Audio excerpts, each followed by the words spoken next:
Hello, welcome to Oracle DBA02pro.com. This is Hassan Mir. In this tutorial I'm going to talk about data segment. So we have four segment types. We're going to discuss the first type in this tutorial, that is data segment. Okay. So first of all, what's a table? Table is a database object that stores data. Okay, here's an example of a table. Table has columns, okay, and table has rows, and we have values at each cell in the table.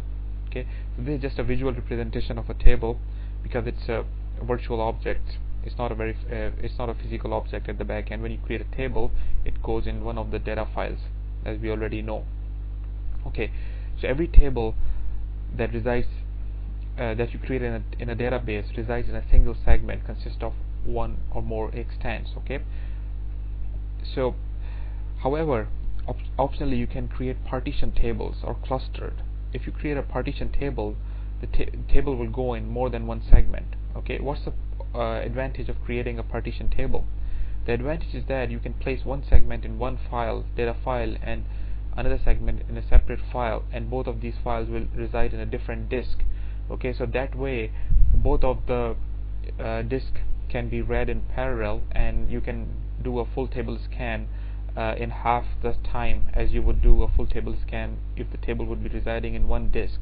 Okay, because there's a certain input-output that can happen on a hard disk, but if the same table is sitting on two disks, you can read table twice as fast. Okay, so that's what partitioning is. Okay, there's a data type in Oracle called LOB. LOB stands for large object. Okay, so data segment also include LOB segments. What is LOB segment? Okay, so you can choose to store LOB values in their own segment. For example, you created this table.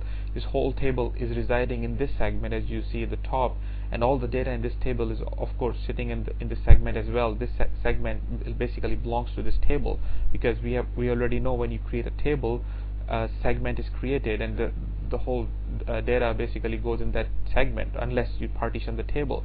But if you have a LOB column in a table, you can choose to store LOB value in a separate segment. They are very large values. For example, the whole Word document can be a LOB, the whole Excel sheet can be an LOB. They could go in like gigabytes, right? So you can optionally choose to store them in a separate segment. Okay, so LOB stand for large objects. LOB segments store LOB data referenced by LOB locator column in a table segment. If LOB is not stored inline in the table, you can optionally choose to store LOB in a separate segment, as well as you can choose not to have a separate segment for LOB. In that case, what would happen is LOB value will also go in the same segment or same original segment that belongs to the table. Okay, so in this case you didn't choose to store LOB in their own segment. So LOB segment also belongs to this type of segment called a data segment. Okay, so that's pretty much it about the data segment. I'll see you in the next tutorial.